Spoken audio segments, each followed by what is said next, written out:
What's up, everyone? Matt Gajewski here, back again talking college football. And today we are breaking down Boston College. Before we get started, remember to hit that thumbs up button, subscribe to the channel. Those are two great ways to help a small channel like this. If you do like the content, you'd be shocked how much even a like helps a small channel like this get in front of other viewers as we make our way towards the season, breaking down all the college football teams. And then eventually we'll get into full game breakdowns in the season. But without further ado, let's talk Boston College. Here is where this team finished last year. Overall, very strong defense, and that should come as no surprise to anybody. They had Donovan Ezraku get drafted. Most of their D-line played well above average. They were very good in run defense, especially, and then everything else was above average. Offensively, they did trail a little bit in certain position groups. They had an excellent offensive line. A couple of those players got drafted as well. At times, the running game struggled. They come in 104th in rushing efficiency. Tom Castellanos did take a step back, but that was mainly due to some sacks taken. And then the actual running back position dealt with some injuries. Turbo Richard got hurt. We're going to talk about all that in depth, but that's why they trail a little bit. And then they also struggled at the receiver position with injuries throughout the season as well, largely playing two tight ends as their base set. So overall, I think you can say this was a pretty successful year for Bill O'Brien in year one, bringing them to a bowl, going 7-6, considering the amount of injuries they had, and they were turning over a lot of this team. Previously, Bill O'Brien, Alabama OC from 2021 to 22. He was with the Patriots in 2023 as their OC, and that's just the recent experience. We know about the long-time head coaching experience that Bill O'Brien has. But this team, he brings them to 7-6, which was a little bit better than I thought they were going to be. And honestly, there were certain games where they showed up and outperformed expectation even in losses. This team lost to Missouri by 6 points. They lost to Virginia by 10. They lost to Louisville by 4. SMU, who was in the college football playoff, by 10. Nebraska by 5. And they probably should have won that Nebraska game. Came down to a late hit at the end of the game. But it wasn't all pretty on offense either, especially when they were forced to play more like shootout type games. They did beat Florida State pretty handily, but they had a single-digit win against Michigan State, a 1-point win against Western Kentucky, a 6-point win against Syracuse, and then they did end up with 2 double-digit wins against North Carolina and Pittsburgh to end the year. With that said, both of those teams were down their starting quarterbacks.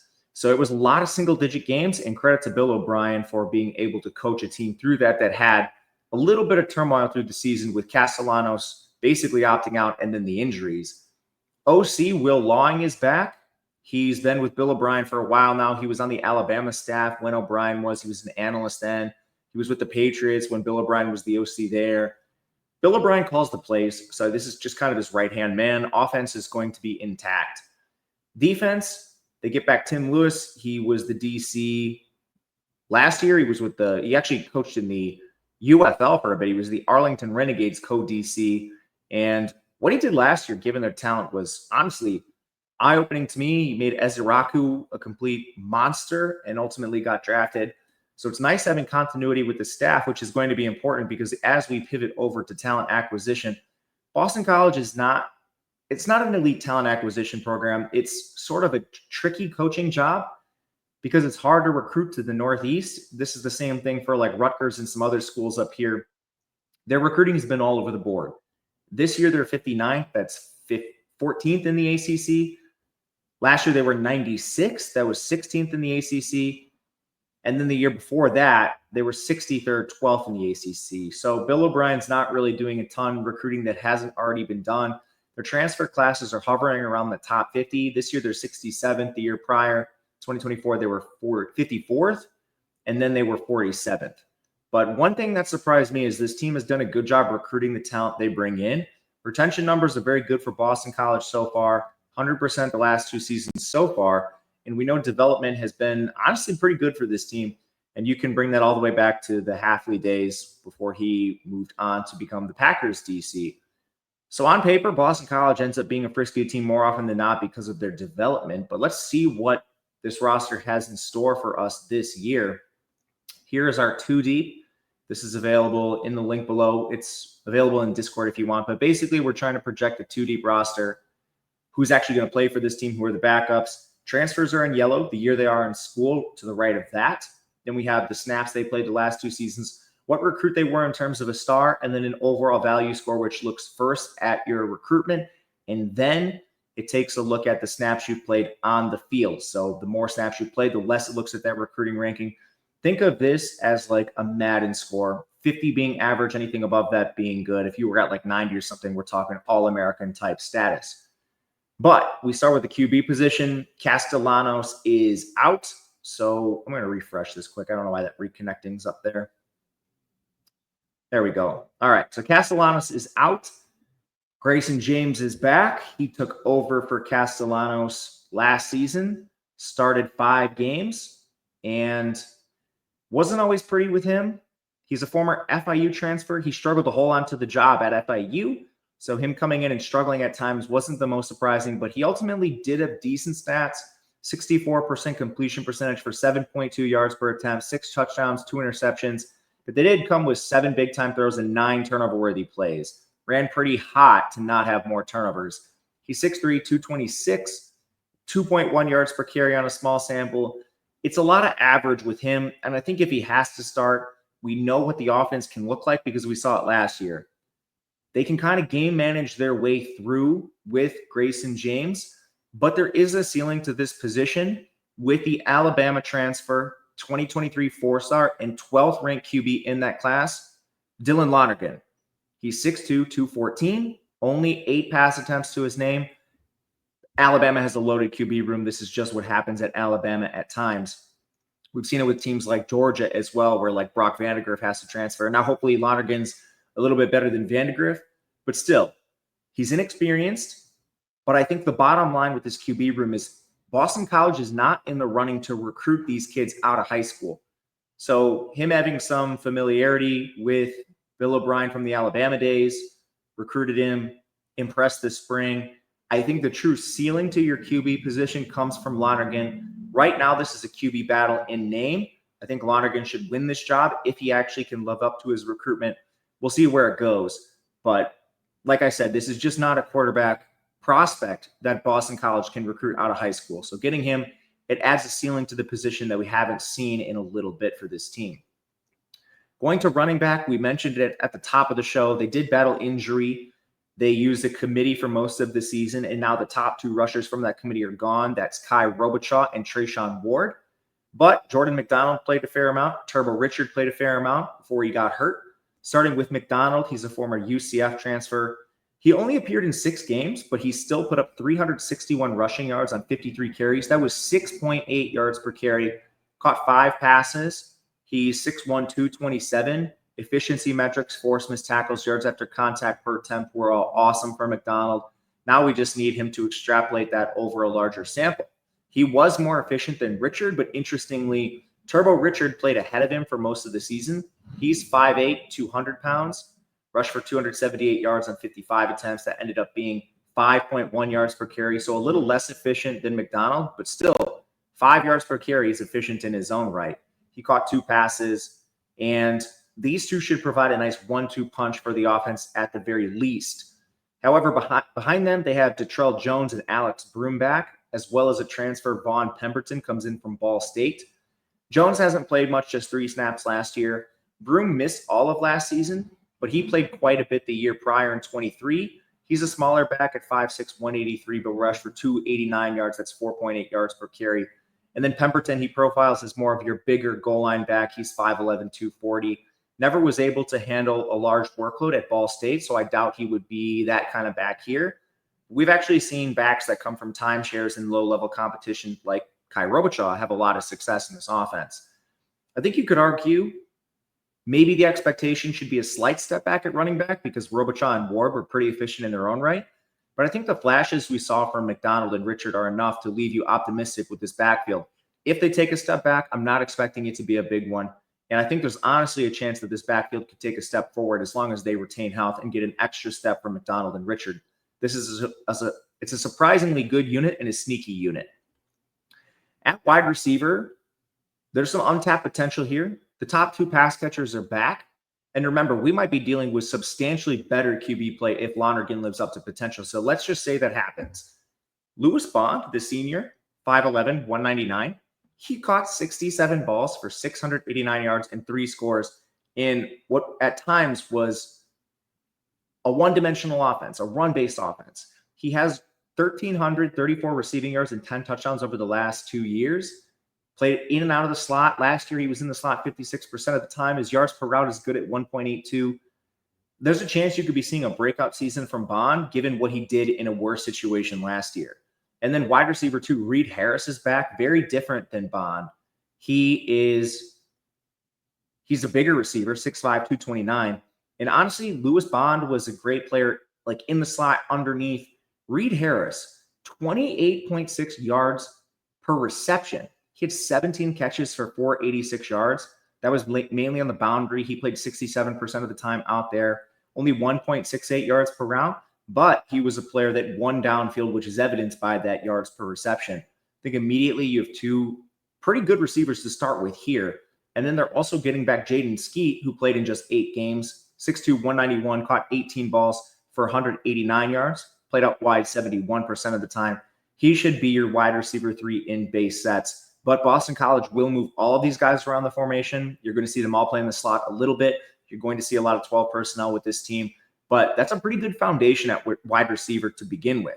Then they go out and add some transfers. These are more dart throws. VJ Wilkins from Campbell and Bryce Dobson from Kennesaw State. Wilkins is 5'10", 160 pounds. In 23, he did earn freshman All-American honors, and he's very good on special teams. So even if he's not a starting receiver, he's likely to be their kick returner. He has over 2,100 yards all-purpose and 11 touchdowns the last 2 years, but only 510 of those yards came receiving last year.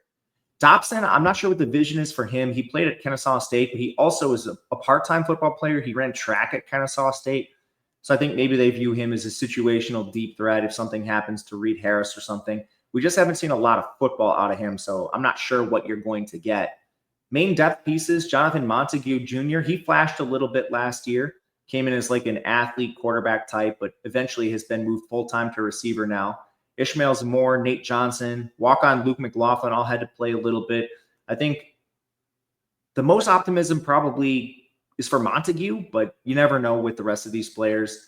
They also have an incoming 3-star receiver, Samaj Fleming. He's one of their few top 1,000 recruits.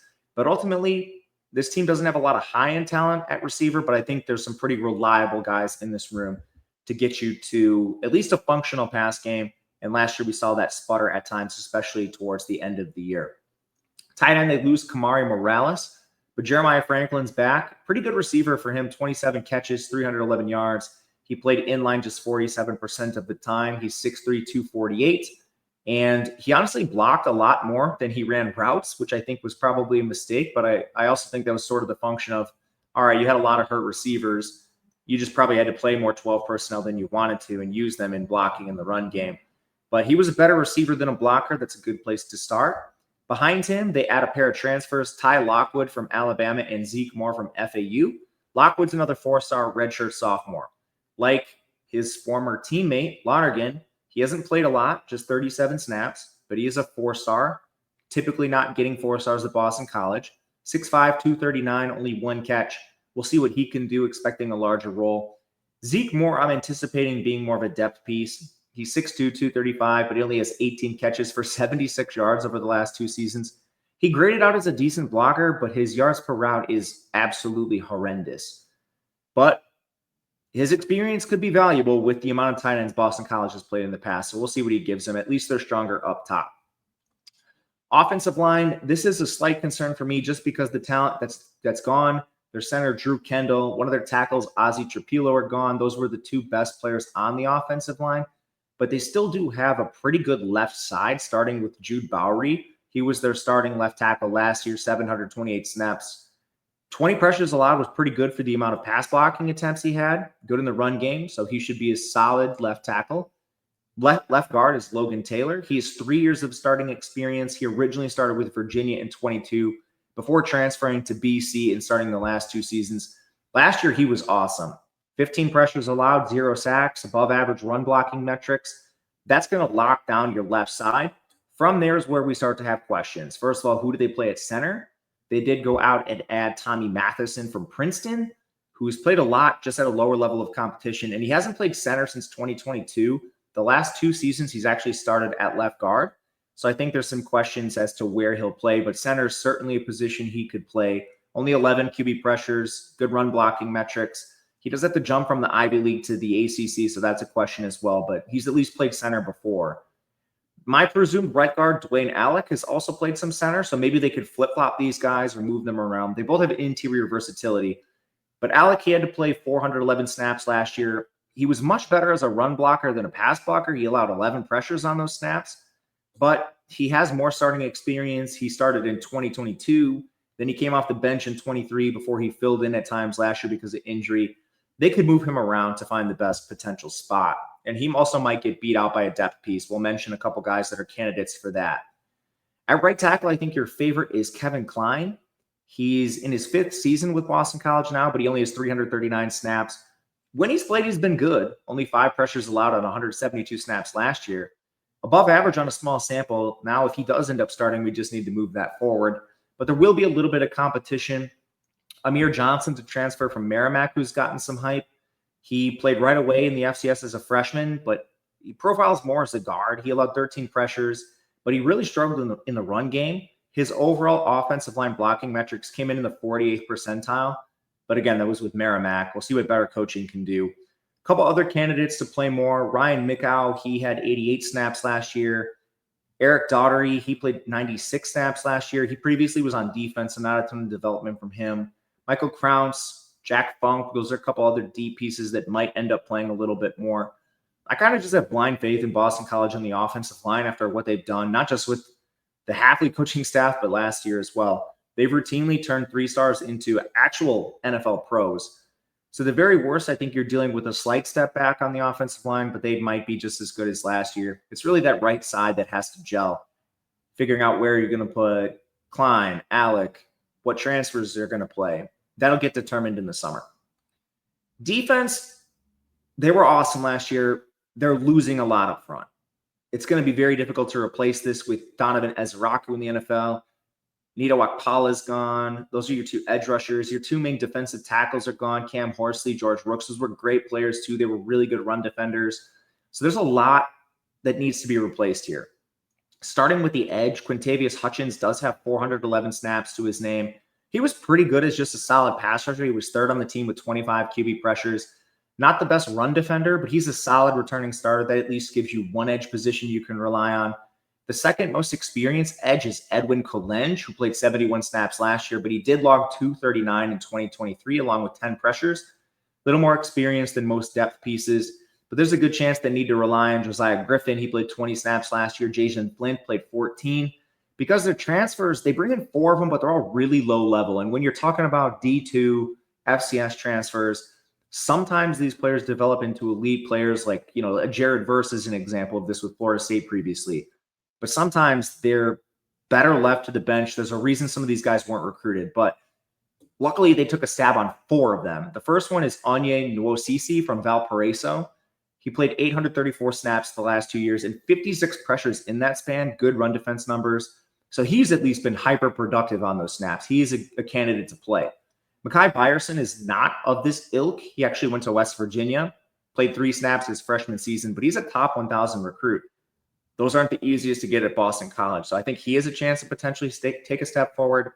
Then the next 2, Favor Bate from Merrimack. He only played 125 snaps there. He's only 250 pounds. We'll see what that gives you. Ella Boykin is the last one. He went to Barton. So he's jumping up from D2 to Boston College in the ACC. That's a big jump. We'll see what he gives. He was productive down there, highly recruited according to the services, at least as a transfer, not as an initial recruit. But they had him as a good transfer get for Boston College. So we'll see what he can give you. Defensive tackle, again, Horsley, Rooks, they're gone.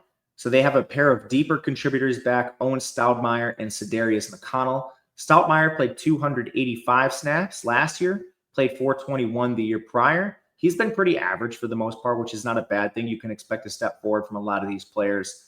McConnell's a former Illinois transfer. He's at 282 pounds, played 313 snaps last year. Was better as a run defender than a pass rusher. That just happens with a lot of defensive tackles. Big shoes to fill, but they've at least played a little bit.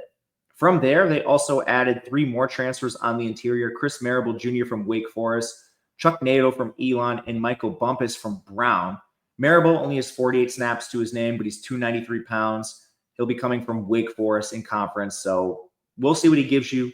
Nato, he's 293 pounds, played well against the run in the FCS. That's probably what they'll ask him to do.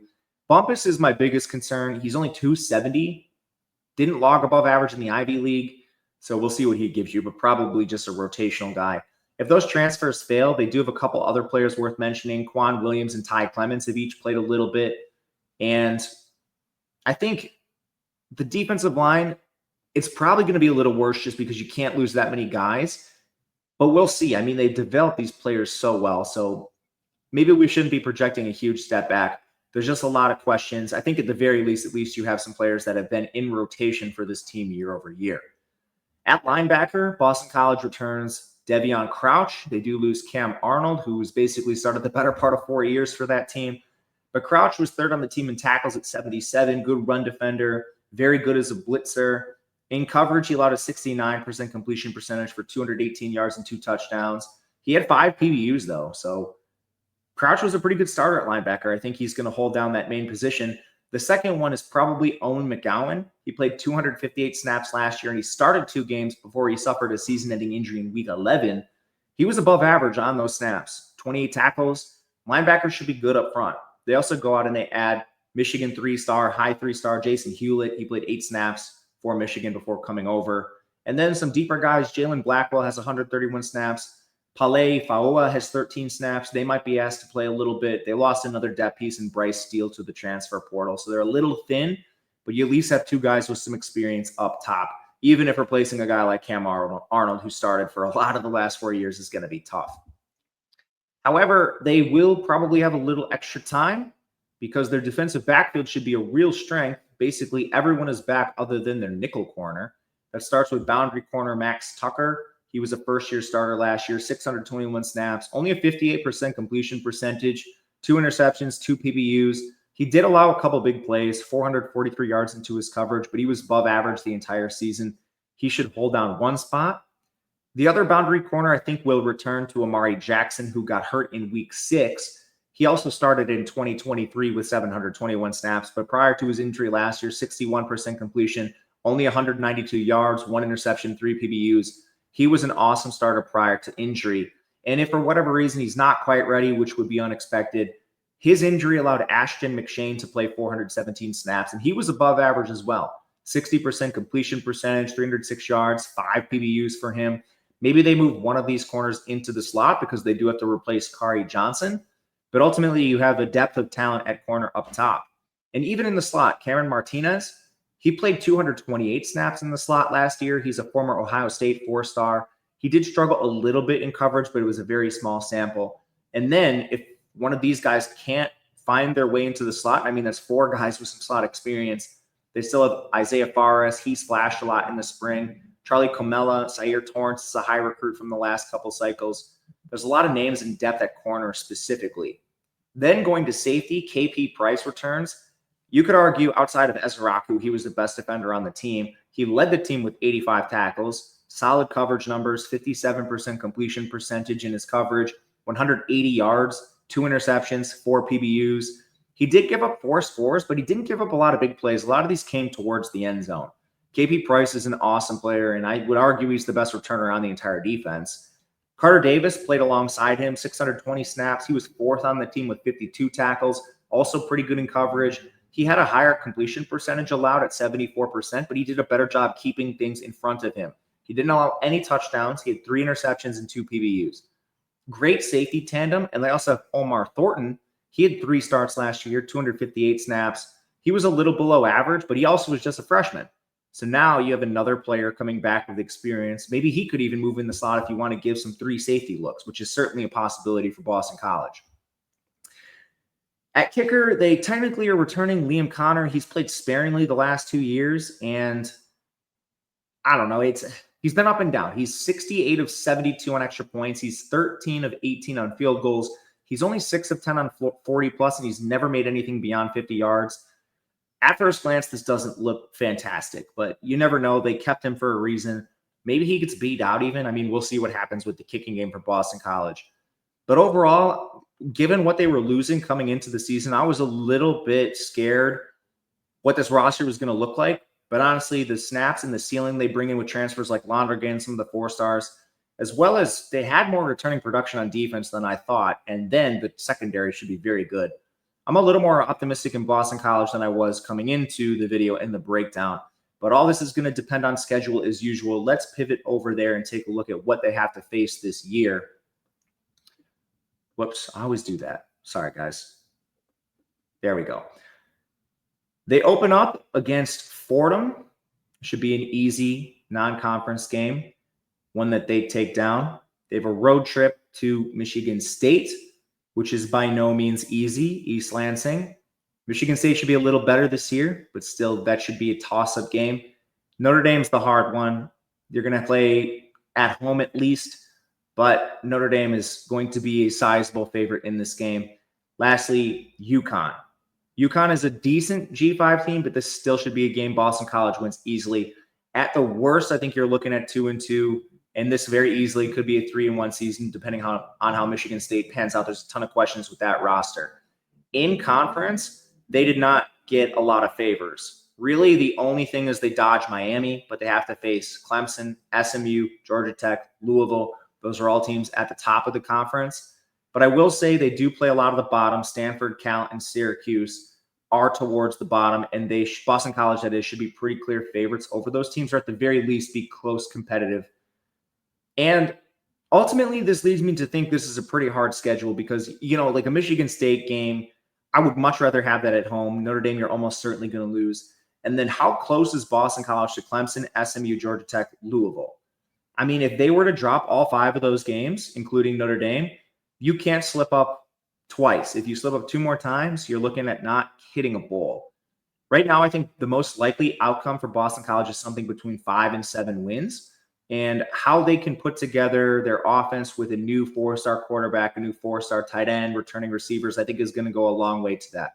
I tend to find myself leaning more towards the 7-5 version of the season instead of the 5-7 version. But this is all going to come down to a transfer QB without much experience. We'll see how it goes. Let me know what you guys think in the comments if you want to hear about anyone next. Otherwise, we'll be back again soon with more breakdowns. Until then, good luck.